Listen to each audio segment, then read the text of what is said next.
Now, Senator Harris says she's proud of her record as a prosecutor and that she'll be a prosecutor president, but I'm deeply concerned about this record. There are too many examples to cite, but she put over 1,500 people in jail for marijuana violations and then laughed about it when she was asked if she ever smoked marijuana. She blocked evidence. She blocked evidence that would have freed an innocent man from death row until the courts forced her to do so. She kept people in prison beyond their sentences to use them as cheap labor for the state of California. And she fought to keep cash bail system in place that impacts poor people in the worst kind of way. Thank you, Congresswoman. Senator Harris, your response.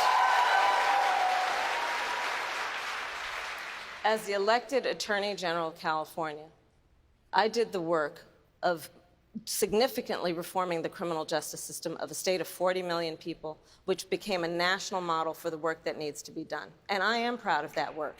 And I am proud of making a decision to not just give fancy speeches or be in a legislative body and give speeches on the floor, but actually doing the work of being in the position to use the power that I had to reform a system that is badly in need of reform. That is why we created initiatives that were about reentering former offenders and getting them counseling. It is why, and because I know that criminal justice system is so broken, that I am an advocate for what we need to do to not only decriminalize, but legalize marijuana in the United States. I want to bring Congresswoman Gabbard back in. Your response, ma'am? The bottom line is, Senator Harris, when you are in a position to make a difference and an impact in these people's lives, you did not. And worse yet, in the case of those who were on death row, innocent people, you actually blocked evidence from being revealed that would have freed them until you were forced to do so. There is no excuse for that.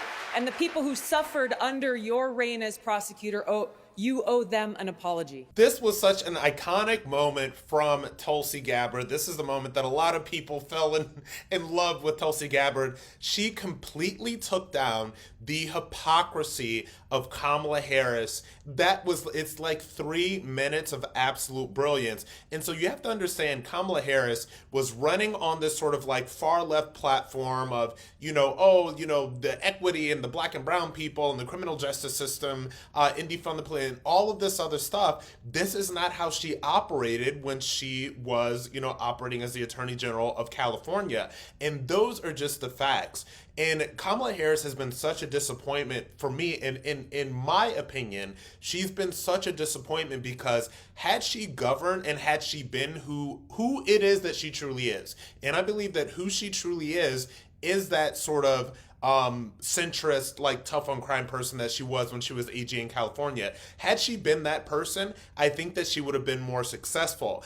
Instead, she tried to wrap herself up in the far left. She tried to hop on every single thing that woke Twitter or woke Hollywood said to do in order to ingratiate herself to these people. And she has been a total and complete failure as our first female vice president. It is actually really sad. So I think the message here is twofold. First of all, don't get on a debate stage with Tulsi Gabbard unless you want to get owned. And second of all, even if you are being in politics, you are going to be so much more successful if you are somebody who is authentic to the person you are, as opposed to pretending to be somebody that you're not. You can either be something to some people, but you cannot be everything to everyone, which is what Kamala Harris tried and failed to do.